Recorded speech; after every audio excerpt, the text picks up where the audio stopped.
And I have found certainly that there are many benefits in my case of being a solo practitioner, so to speak, being unemployed / self-employed for decades now.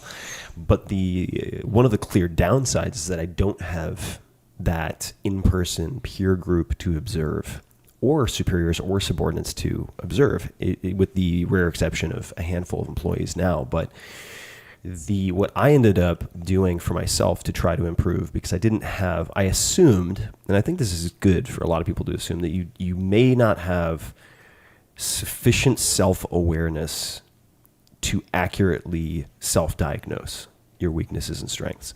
So I would seek out environments that made it very obvious. And the way I did that, and I think Musashi in a way alludes to this, is if you, say, are on the battlefield, in Musashi's case, your strengths and weaknesses, or at least your weaknesses, tend to become clearer or magnified. So if I could put myself into a really intense training environment like AKA in San Jose, a lot of professionals there, at the time, Cain Velasquez and a number of others, and training with Dave and a handful of other folks, I could watch my response to increasing levels of stress. Like, how did I respond to extreme heat? What was the self-talk when I wanted to quit? Did I, at what point was I inclined to try to find someone easy to roll with? Like, how many rounds did it take, right? And then I would note that, and I would actually take notes. I bring my notebook. As you can see, I have notebooks everywhere here.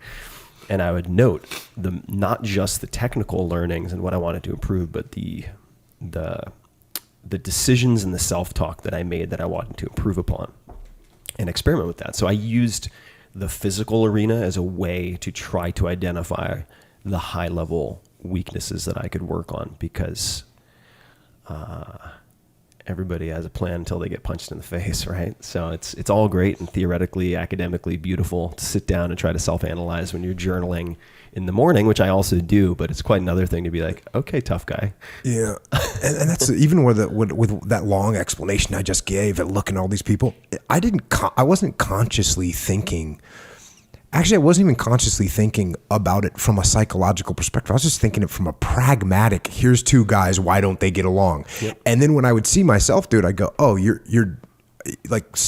doing the same stupid stuff. It wasn't like this, this idea of I was looking at myself and I was just doing what I had to do, right? Yeah. I guess there's always the subconscious feeling of like trying to do better and trying to self-improve, but I'm not a person that has the constant like I'm trying to self-improve. I think it's just a natural thing. Like, yeah, I'm trying to get better, of course, but that's not, I don't think about it. I guess that's my point. I don't think about it. I'm not focused on it. I'm just doing it. I'm just doing it and living it. Yeah. Well, I think in your case, and we have some mutual friends, I mean, from the SEALs, but also Force Recon, and a number of friends who have been engaged at very high levels in elite ranks within the military. And I think that in my experience thus far, most of them have, whether it's by virtue of the filtering that their careers impose on them, right? I mean, you have 1,000 people start at step 1, how many make it to step 100?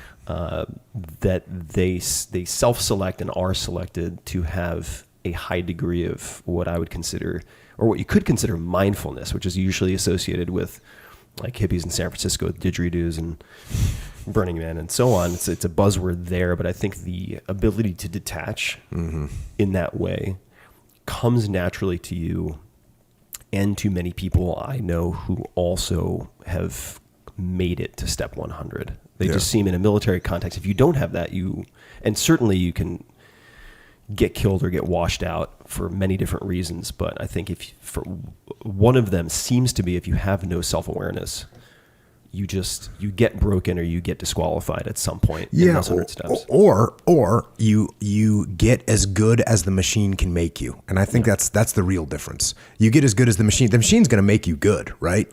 But the only person that can take you past what the machine can make is you. Right. And so if you're not self-aware, if you can't figure that out, if you can't look in the mirror and see like things that you can correct, then you're just going to be what the machine made you, which is a high quality item. I mean, the military is filled with some high quality guys, great guys, fabulous guys that perform outstanding. But then there's like this one more little level of guys that are you look at him and you go, man, that guy's really good. Well, why is that? That's because that guy, the machine got him to here, and he's looking at himself going, what can I do better? He's got that detachment, and that's definitely important.